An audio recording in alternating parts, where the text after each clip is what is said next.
Combating anti-Semitism in America. Good evening in Washington, D.C. I'm Jenna Browder.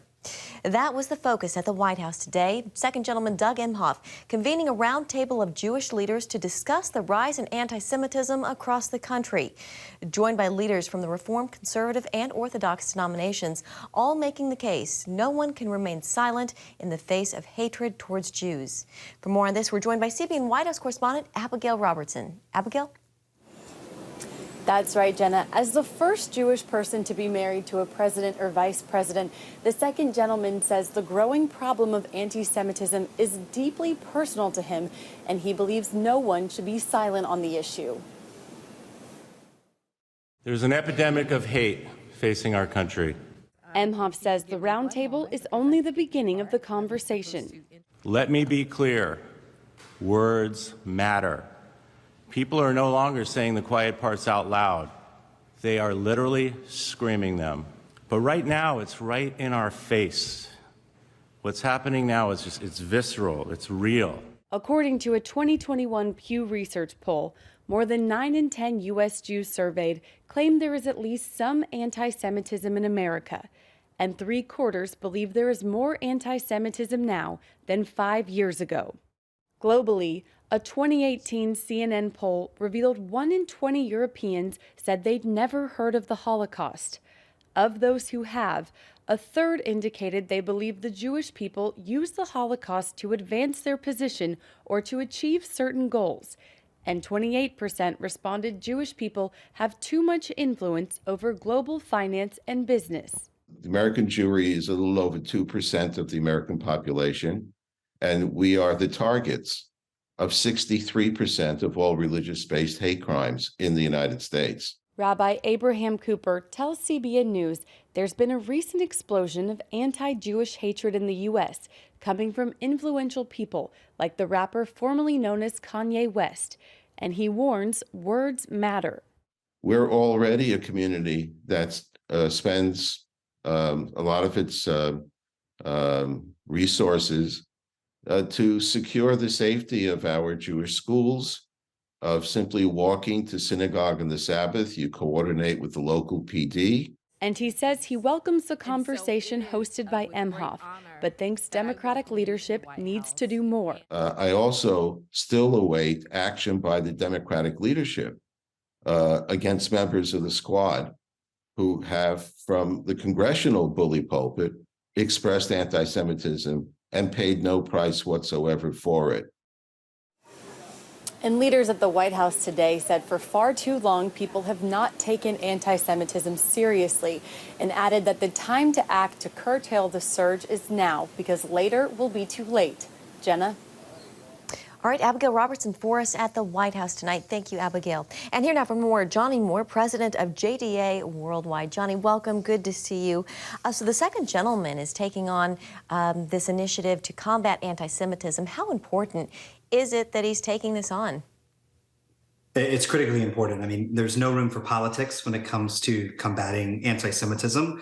And it's time for everybody, whatever side of the aisle, whether they're business people or religious leaders in civil society, we all have to collectively raise our voice now. But the voice raising isn't enough. We have to act too. Yeah, on its website, the Friends of Israel Gospel Ministry is addressing anti-Semitism among evangelicals. What is the role of evangelicals when it comes to confronting anti-Semitism within Christian circles? I mean, Christians of all type, evangelicals or of any kind of Christian has to recognize that we have a special responsibility to confront anti-Semitism, because Christianity has a history of anti-Semitism. And one of the things that we can do as evangelicals, as lovers of the Jewish people, of the state of Israel, well-known friends of the Jewish community, is that we can teach our children that that hasn't always been the history when it comes to Christianity. And then we have a special responsibility to watch the right of this conversation, because most evangelicals fall on that spectrum politically to the center right.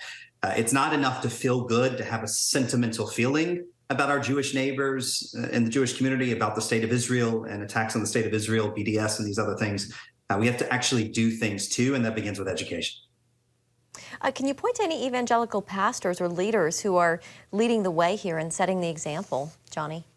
I mean, there's so many of them, but I'll point to something else, which is last week in Athens, the Combat Anti-Semitism movement had an international summit of mayors to address anti-Semitism. There were Republican mayors there and Democrat mayors. There were mayors from over 50 countries. It was an incredible historic event. The mayor of Richmond, the mayor of New York City, and out of that summit with the Combat Anti-Semitism movement, they suggested 6 actions, and I think these actions are not only good for municipal leaders, they're good for church leaders too. And the first one is appoint a coordinator whose job it is to work on this issue. The second one is adopt IRA, the definition of anti-Semitism.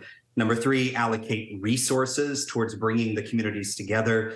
Number 4, enforce a zero tolerance policy. There could be no tolerance whatsoever for anti-Semitism. Number 5, devise an education plan, get a plan to teach people. And then number 6, celebrate the Jewish community, whether that's Jewish American Heritage Month or the European Day of Jewish Civilization, or in our churches, every opportunity we can. Those were calls for mayors to act, and hundreds and hundreds of them have signed up, but I think pastors can do the same. Yeah. Oh, that's great to hear. Great points there. Johnny, we continue to see anti-Semitism in the spotlight. Donald Trump recently hosted Kanye West and Nick Fuentes at Mar-a-Lago. NBA star Kyrie Irving seemed to promote an anti-Semitic film on social media.